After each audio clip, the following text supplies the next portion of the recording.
Hello and welcome back to Planescape Torment. So, it looks like in order to progress and for the stone phase to let us through, we need to do something with these walls. These are the only things you can click on in here. This rickety dwelling looks as though it has stood for centuries. Its wooden walls are weathered and worn with age. A number of planks on this side of the structure appear to have been recently pried loose. Examine the structure. It appears as though the Dabus was attempting to tear down this ancient structure. Several boards are loose upon the building's frame, their nails nearly pried all the way out.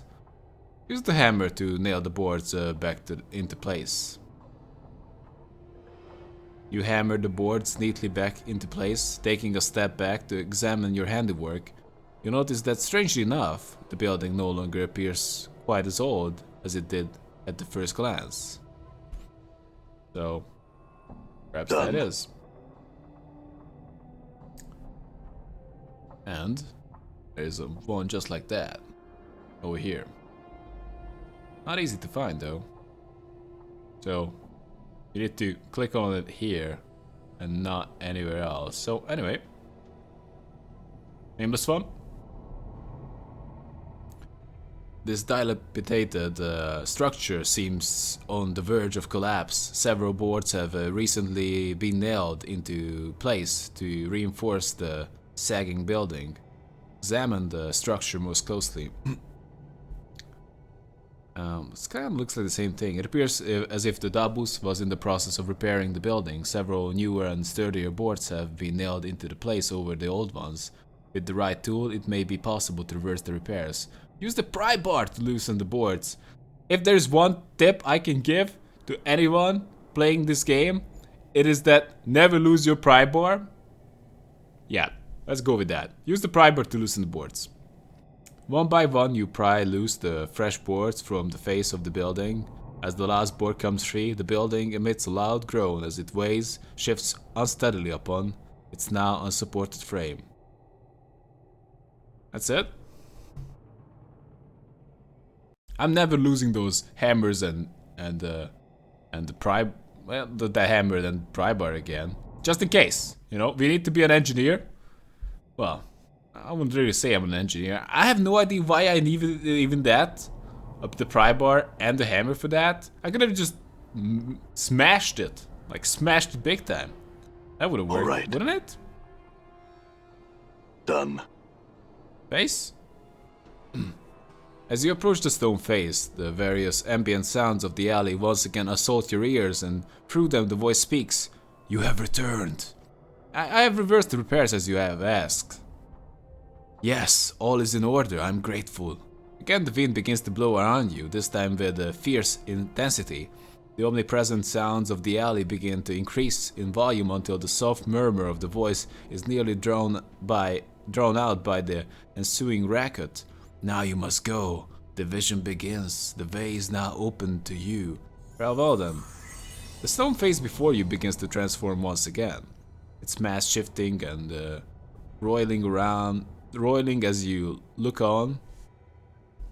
The entire wall seems to melt before your eyes. That should be before your eyes, or maybe just trying to.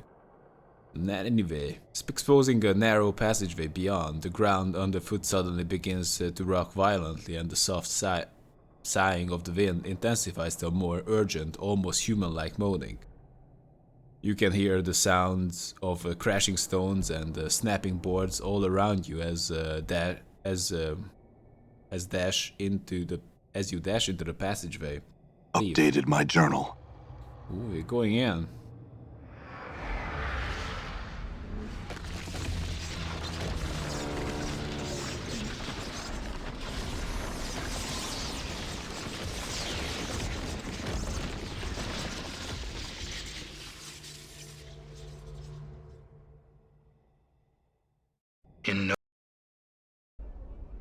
Whoa! Where the hell are we?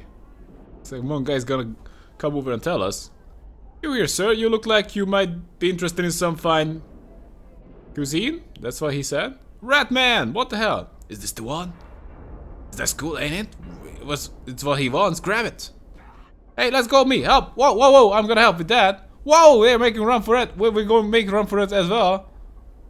Whoa, don't you? Whoa, All right. Morty. Well, he had a lot of stuff actually. Morty. Done. Okay, Anna. Why not? You gotta be the temporary carrier of Morty's stuff.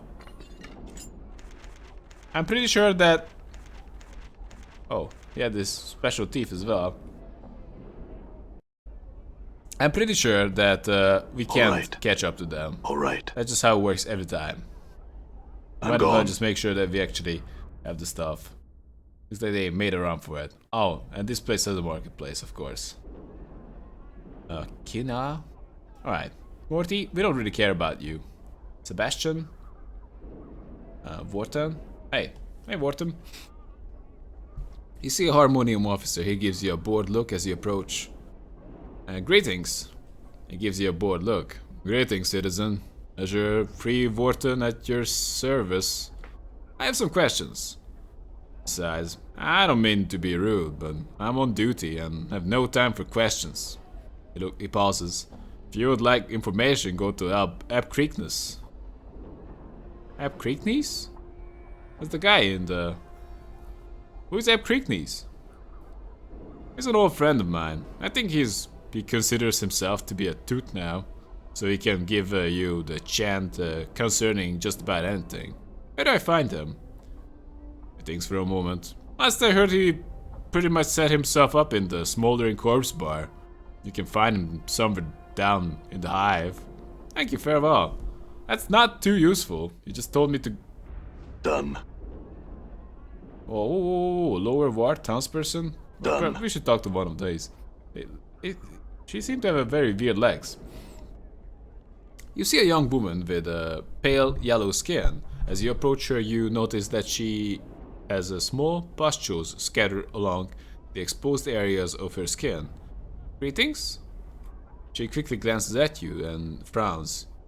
Greetings, Cutter. What do you want? I have some questions. Her frown deepens. I'm sorry, but I'm pretty busy right now. I don't have the time to talk to you. She starts to turn away. It will take just a moment of your time. I don't have a moment to give you. Please ask someone else. She starts to turn away. So, wow. Kina, might as well make you next. This woman has a yellow cast to her skin and severe features. Tattoos cover her body and she wears a long blade at her side. Her eyes are like two small black pearls. As you approach her, they follow Dakon's movements. Before you reach her, Dakon breaks in. I would have you hear me. What is it, Dakon? It is my will that we not speak to this woman. Why not? She's a Zert. Our wills are crossed blades. We have no common ground. Your wish had been noted. We will...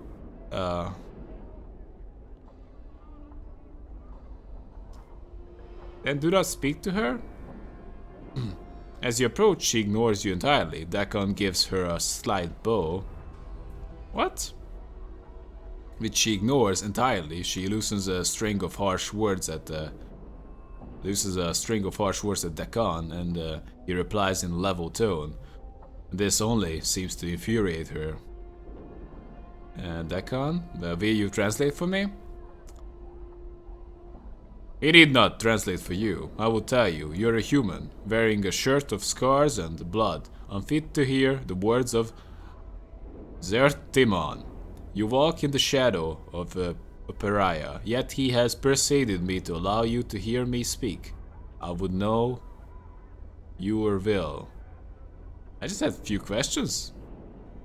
I just want to ask some few questions. That's what I always want to do. Akali drowning. Ask and you shall be answered. What did you mean when you said I walk in the shadow of a pariah? You walk with a pariah and you know not history. He is quick to speak other words, but of his history he has remained silent. Ask him of Sharakat lore, of the fall of a mighty fortress of the Gityaki. and see what his divided mind reveals to you. Ask him how he speaks with Zertimon's words, and his karak is as mist. It is not Zertimon's words that lack conviction.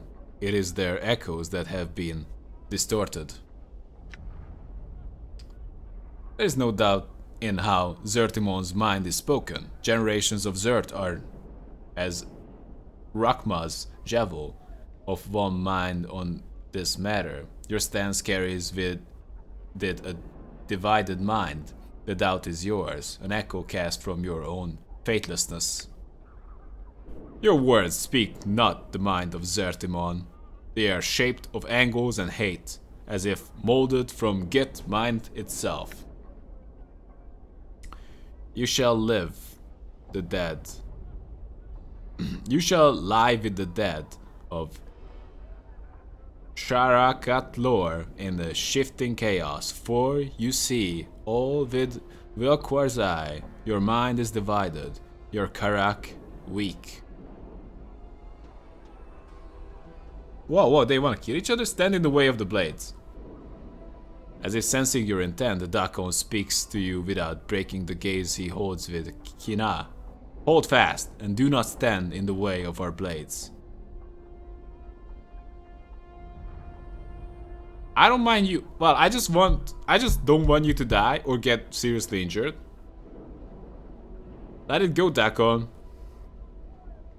Dakon reluctantly lowers his blade. Kina stares at him incredulously for a moment, and a sharp grin splits her features. The truth at last. Your mind is not divided. You are a slave to this human. He speaks with Anarch's authority to you, and you listen. Your mind is cast in Git's mold, Kina. Let's go, Dakon. You have lost your way, Dakon. No. Know that I hope you find your path. I pity you. Farewell. Don't get started with the nose. This guy loves it. Let's go, Dakon. Don't let this woman just taunt you into a fight. You're better than that, Korur. Let's talk. You see a middle-aged man wearing dusty clothes. He does not appear to be in the best of health. His skin is pale yellow, and you see an occasional pustule along his arms. Greetings! He turns and glances at you from behind hollow eyes. His eyes narrow in suspicion as he continues to glance around. What do you want? His voice is raspy. You could have said his voice is raspy before that. I have some questions. He turns his attention to you. Why bothering me for? I look the part of a toot. You're available. He looks at you and snorts. Lucky me, again. I don't got the time for this. He turns away. Can we just bugger him again? I want to be a better warrior. Can you help me? That's just so random. I want to be a better warrior. Can you help me better my skills? But the second line is ridiculously random. Well, what exactly do you want training in? Can you tell me if I'm ready for more instructions? I think I could teach you a bit more. I'm ready. What can you teach me? I want to be better with clubs. Clubs, eh? Well, I can teach you if you want. Yeah, I like to learn that weapon. Here you go. Are you ready? Yeah. Thank you. I like to learn of other weapons if you would teach me. Oh, but say he said, yeah, well, that's it, I guess. Now what? That's all I want to know today. So we are better with the clubs we are using anyway. Forward. Thanks for that. I suppose, but Done. I guess maybe he's just swinging his weapon in the air. That makes me think he's a warrior. It's not the thing I would have asked him, for sure. Santia? I'm gone. Zerp? Torp? Pyro Picket? I'm sorry, Morty, but I don't know. Probably we need to investigate because they really took you. Santia? You see a pretty young woman in fine clothes. Her skin lacks the usual yellow tint of the inhabitants of this world. She appears to be watching three nearby creatures with interest. Greetings. She turns to face you and an annoyed look crosses her face. Yes, what do you want? I have some questions. Fine. She looks irritated. Who are you? My name is Santia. She looks you up and down, then frowns. Is there something else you want? I have some questions. Fine. What are you doing here? There's going to be a fight and I want to see it. She smiles wickedly. It should be interesting. Fight? Yes. See the three Tokola over there? She points to the three hulking creatures with rippling muscles. They're going to try and kill an Abishai. She snorts. The stupid oafs. Yeah, an Abishai is kind of hard to beat. I heard of something called an Abishai. What exactly it is? The Tokola looks like they can take care of themselves. Normally I would say yes. Tokola are very powerful warriors. She smiles slyly and leans in to whisper you. However, I know something they don't. What might that be? Abishai can only be hurt by magic. She snickers. The Tokola will be slaughtered. I have no doubt of it. She straightens up and watches the Tokola eagerly. How do you know they can only be hurt by magic? She gives you an amused look. She gives you an annoyed look. My husband is very high up in the Harmonium. The Harmonium guards are trained to deal with creatures such as an Abishai. She looks away. That's how I know. My husband told me. Why didn't you want a Tokola? Why should I do that? She smiles heavily. I'm the one who suggested the fight. You crazy. Why? My husband tries to better his social standing with his underlings by drinking with them in the local taverns. Last evening he forced me to do just such an occasion. Those three oafs were there, boasting of their prowess as warriors. It was obvious they were in a drunken stupor. When they decided to leave, one of them tripped and fell into the table I was sitting at. She pauses. She frowns angrily. Most of the drinks at the table spilled into my lap and ruined a very expensive evening gown. So while the cretin was trying to apologize, I whispered to him that I only accepted the apology of a warrior of stature. If he were truly such a warrior, he'd be able to defeat an Abishai in hand-to-hand combat. You're going to get them killed because they ruined your dress. Updated my journal. You obviously do not understand the intricacies behind the situation. She looks at you like you are an idiot child. I was embarrassed and humiliated in front of my husband and his underlings. She looks angry. I see I have some other questions. What can you tell me about this ward? Nothing! She looks about with distaste. Wait, not for the fight? I wouldn't be caught dead here. I must be going now. So, with that said, we need to get to those guys and convince them out of it. My charisma is quite respectable, 20, so we might just do it. Court? This huge creature stands over 9 feet tall, rippling muscles support its massive frame. It seems to be engaged in conversation with two similar creatures next to it. Greetings! He turns at your greeting and looks down at you. Look of confusion crosses his features. Grot, greet small one. I have some questions. He gives you an apologetic look and shakes his head. Grot, not speaking while you talk. Sorry, you asked Torp. He gestures to one of the creatures next to him. Alright, thank you. Torp? Hey Torp, you're the talker here? This creature is huge, standing over 9 feet tall. Rippling muscles support its massive frame as you approach. He leers at you and laughs. Greetings. He looks down at you and gives you a friendly smile. What do you want, Smalley? I have some questions. You got questions? Maybe Torp got answers. He smiles at you. Who are you? He smacks himself in the chest with a thunderous blow. Torp! He raises his arms above his head and shakes his fist at the sky.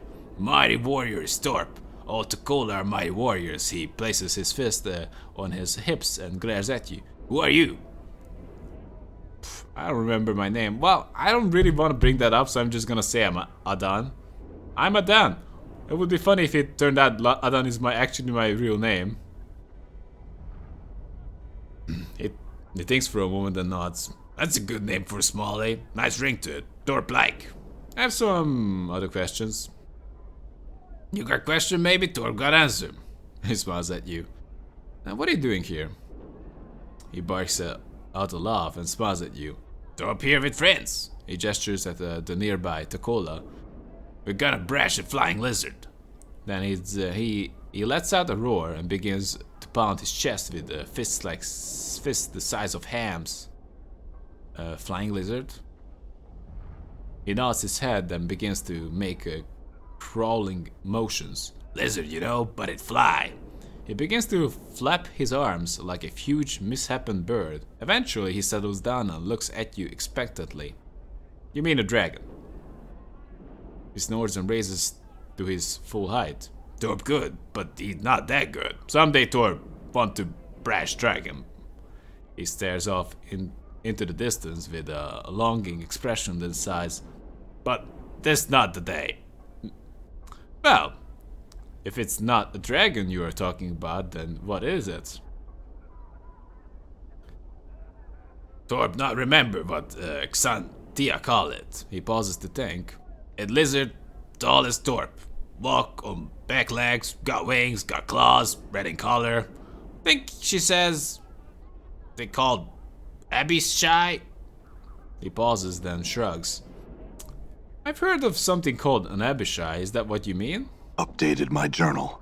His eyes light up and he gives you a joyful smile as he nods his head. Yes, Abishai, flying lizard, Torp and friends brash real good. Torp be warrior of stature then, Xanti accept apology. What's this Xanti and an apology?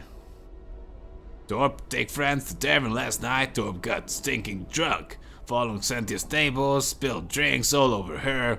He looks embarrassed. Xantia says she don't accept apology unless Torp be warrior of stature. So killing an Abishai is supposed to give you stature? And what about this poor Abishai? Updated my journal. He shrugs. Xantia say so. Torp not know. I see I have some other questions. Can I just warn them? I've talked to Xantia. She said you're going to fight an Abishai. He smiles and nods at you enthusiastically. That's right. Torp and friends brash. Barsh. Warn Torp. I've learned that Abishai can only be hurt by magic weapons. Updated my journal. He gives you a worried look. Need magic? How you know? I asked around, Torp. It's what people tell me.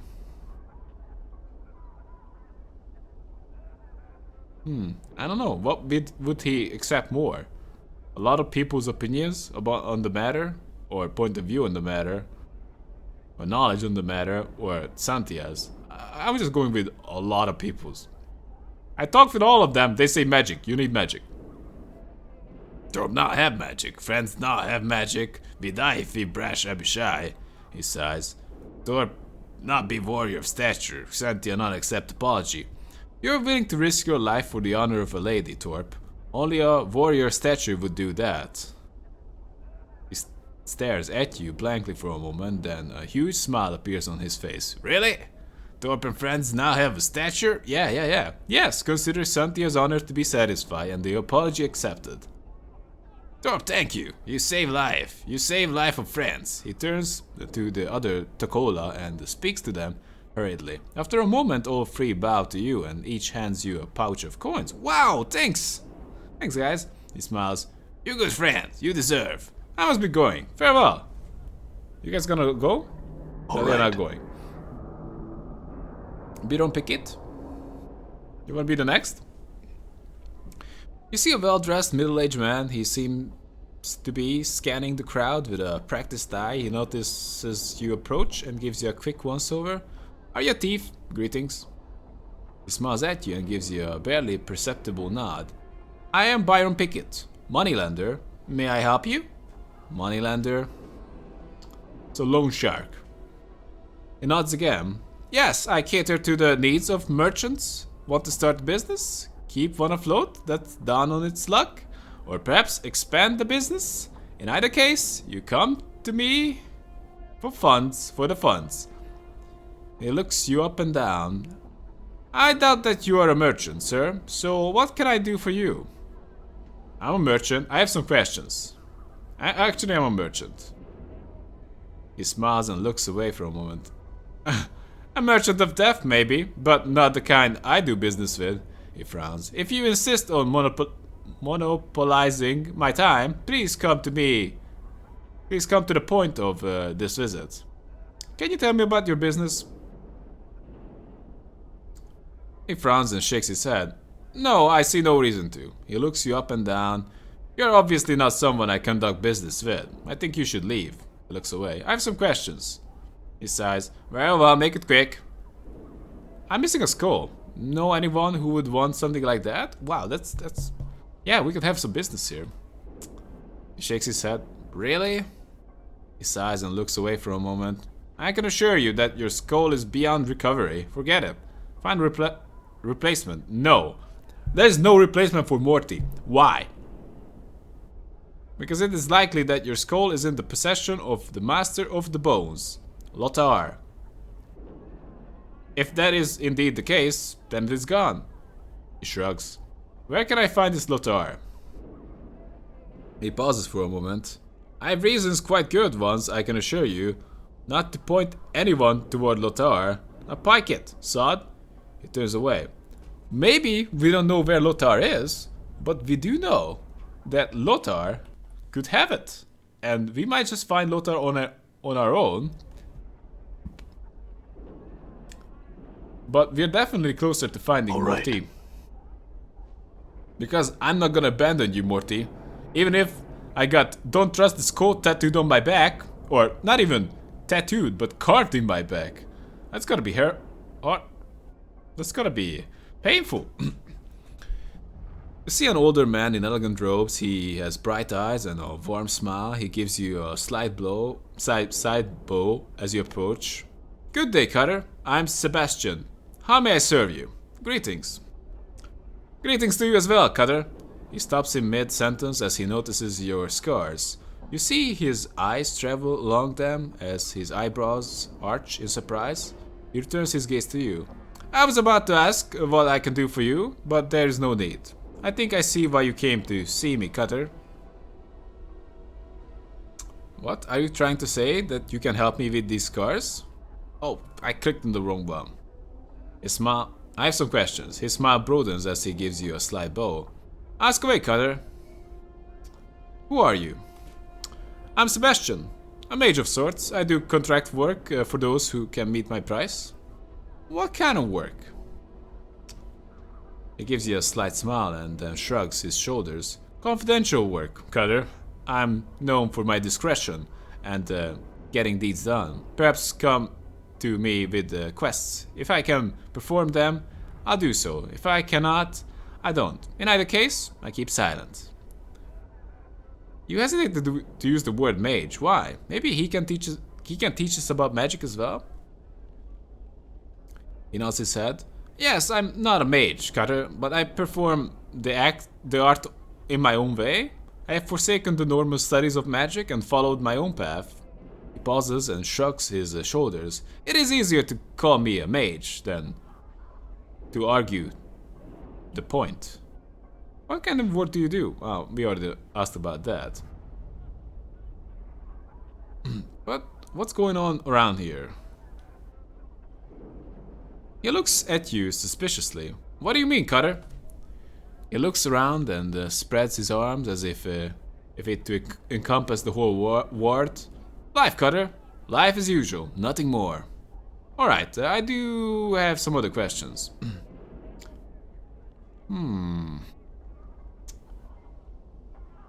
Let's ask about Morty. I had a talking skull and he was kidnapped. Can you help me? He stares at you for some time before answering. A skull? Well, if I were to hazard a guess, I would say that your skull is now in the possession of the Master of Bones. Which means you should get yourself another skull, Cutter. What can you tell me about the Master of the Bones? He frowns and glances about for a moment. His name is Lothar, and he does not appreciate the attention of others. I know nothing of him and can answer no questions about him. You can actually see a hint of fear in his eyes. Let us speak of another subject, Cutter. Where can I find this Master of Bones? He glances about nervously. A ruined house somewhere in this ward leads to his demands? I know nothing more. You can actually see a hint of fear in his eyes. Let us speak of another subject, Cutter. So, he is in a ruined house. This guy had more balls than told me.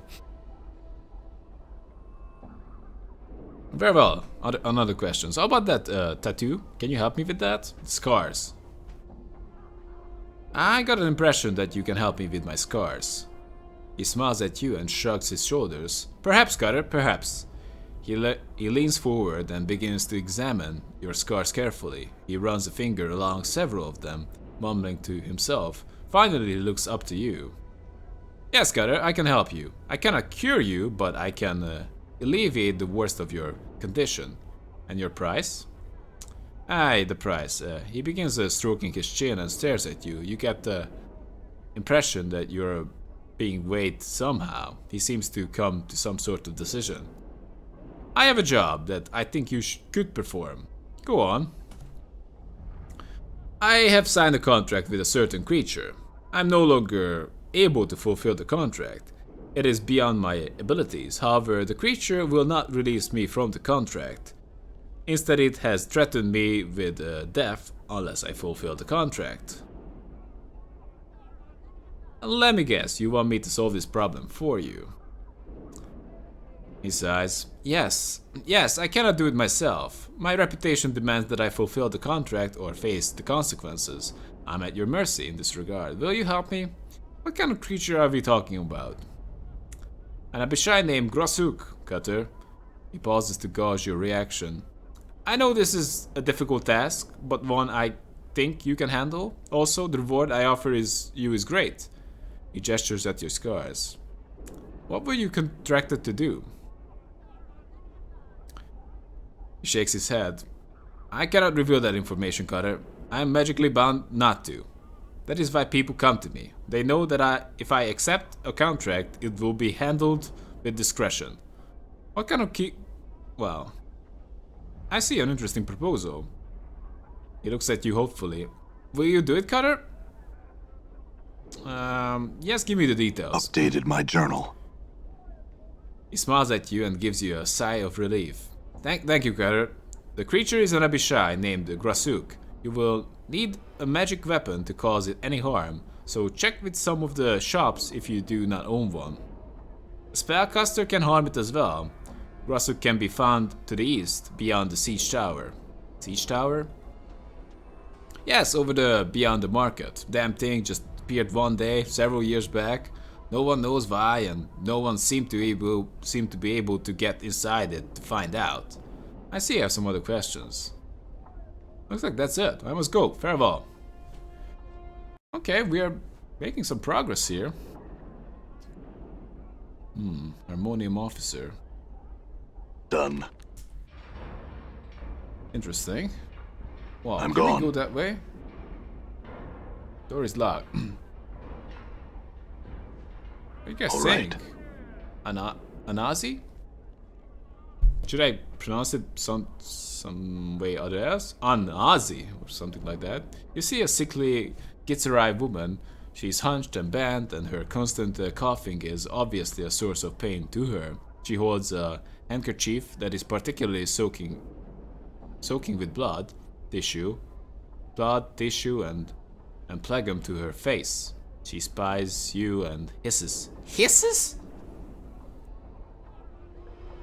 Greetings! Why all the hissing? She stares at you and speaks a few mumbled words to Dakon. Dakon glances at you and says, she cannot understand your speech. She says she's dying. What is she dying of? Her name is Anazi. She says she used to work in a meat curing house here until a half month ago when the illness became too much for her to bear. She was abandoned, evicted from her home, and left for dead. Speech pains her, and her illness has crippled much of her mind. She says there is nothing she can give you of value. And? No. Stop with the knowing. Know that she will not recover. I can put her out of her misery, that is all. As a Zert of the people, this is my responsibility to provide an alternative. Okay, do it. Wow, do it then, but make it painful. Are you crazy? Then be merciful, Dakon. If that is what she wants, and she has its right. She has a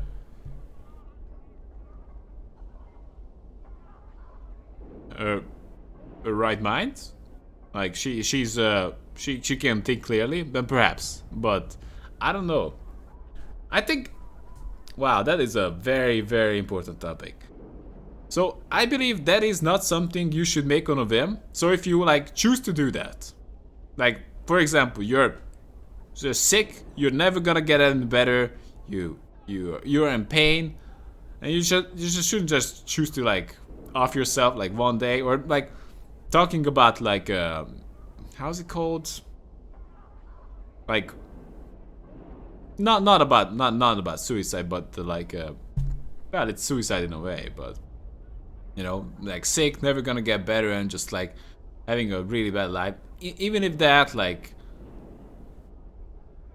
in any other case than that, it is just forget about it. Forget about it. It's gonna get better. Come on, don't think like that. You know? But if you're sick and you're just like your life is just pain, and your days are numbered, and you spend your days with nothing else than just dying, then I don't know. It's obviously a controversial topic, but even then, it's not something that you should just decide in one day. But you know, but you should like decide, like you should like, I don't know, like if you feel that way for like, I don't know what I'm saying. My point is that it shouldn't be a whim decision.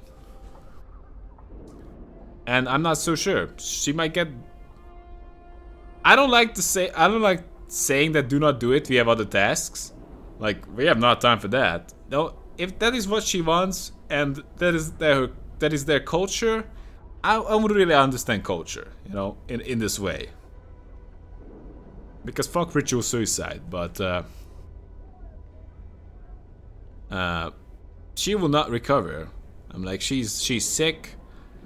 If that is what she wants, I'm gonna be okay with it, I suppose. You know, the way I see it is that if you're gonna die or if you're gonna fail, you might as well just give it a shot, you know? Because there are people out there who may have to suffer through it, but maybe they are okay. And if you try something, and it's only way to die for sure, or just fail at something if you not try. I know this is a shitty thing to say when you're like compared to dying. It's mostly a thing about just trying, talking about trying to do something or just succeeding at something. But I don't know. I think what I'm saying is that suicide is not something you should ever consider, but in mostly, I don't know, possibly can consider it in very, very, very grim circumstances. But even then, it needs to be very well justified, and you need to feel strongly about it for a long period of time. That is my view on it. And it seems like she only got sick a month ago, or half a month ago. Now she's kind of hopeless, and she just wants to be off. I don't know how I feel about that. I think that she might just get better. Do not do it. We have other tasks. I don't know. I don't like this thing. I don't like it. I don't like killing. What do you mean she will not get better?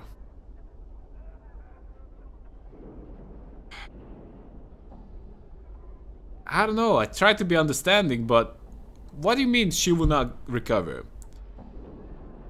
Let's just read about it again. Here until a half month ago, when the illness became too much for her to bear. So she was ill before, but She only 2 weeks ago started getting too sick to even work. She was abandoned, evicted from her home, and left for dead. Speech pains her, and her illness has crippled much of her mind. She says there is nothing she can give you of value. You know what? Based on the information I have, basically this is not my decision. She's... okay, I'm just gonna say, go with it if you must. Then be merciful, Dekon. Dekon draws his blade and waits for the woman to prepare herself. She touches the unbroken circle of the Zertimon he wears for a moment, and her face is stoic. His blade is a blur, and when he has completed the stroke, she lies bleeding on the hard stone of Sigil streets. Are you kidding me? I hate that line. Well struck, Dekon. More like, well struck, Dekon, let's go. More like, well struck, high five, that was a good shot. I mean, like, great. No. I hate that line, gotta be said. You know? More like, don't worry about it. Like, it is what she wanted. Or, like, because she's dying. Or she likes bleeding. Or she is dead. She's dead. She's dead on the streets. I don't like that line. But well struck, Dekon, let's go. Updated my journal. Maybe the well struck just it's an accepted way saying that it was a quick death, painless death. Done. She was holding out on us. She has something. Rusty dagger. I knew it. I always tried to scam you. Even those who asked to kill you, asked you to kill them. They're holding out. Bunch of bandages.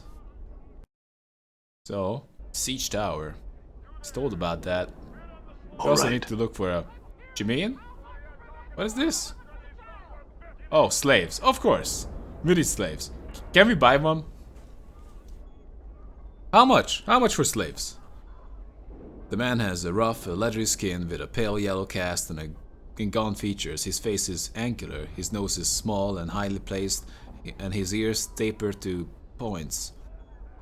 Tracery of tattoos and scars cover his body. He's dressed in strange, gaudy leathers that look more ornamental than combat ready. His eyes are like two small black stones, and they track you as you approach. Before you reach him, Dakon pauses. Dakon, what the hell? You're stealing the show!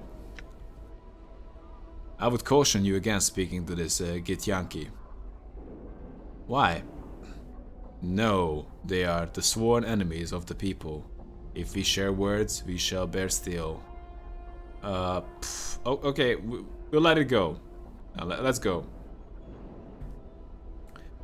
I don't want Dakon to fight everybody to the death or kill everyone on the streets.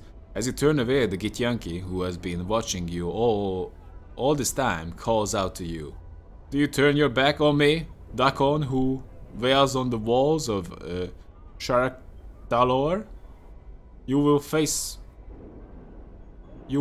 me with steel bared, or shall I see that you wear the sigil of cowardice upon your back? He draws his weapon. If you want to die. Dakon speaks to you, though he never takes his eyes off his opponent. Hold fast and do not stand between our blades. Let it go, Dakon. Dakon speaks to the Githyanki. Yamin, this is not the place of battle. The entire multiverse is our battlefield, dog. There are no sanctuaries, there is no peace, you shall die. The Githyanki attacks. Attack the Githyanki. Of course, we're gonna kill it. I just don't want him to be taunted into any... Whoa! No. I'm gone. Githyanki soldier? Damn. Damn it! Sure. I'm gone. Nameless Done. One. I'm gone. You shouldn't tank hits. You're really bad at... You're really bad at it. She's not so good at it either. I'm gone. Oh, come on. Start hitting. This is what I get for getting into a scrape. Oh, some of them are running away. Yellow bellies come. I'm hurt. I know that. Let's just finish off that one. It's killing the Nameless One. Wow, it is turned out to be a full-on fight. Hey, you want some? Oh, I'm sorry, Git Yankee Soldier, but Damn. there are no prisoners here. Oh, these are just the thugs of this area, basically. I'm gone. So All these right. people just decided that, right. based on race, Drakon is their enemy. All Sounds right. Done. Not so kosher to me, but hey. Anyway, I believe this is a good time to take a break, so hope you guys enjoyed it. Tell me if you did, and see you around. And have a good one, guys.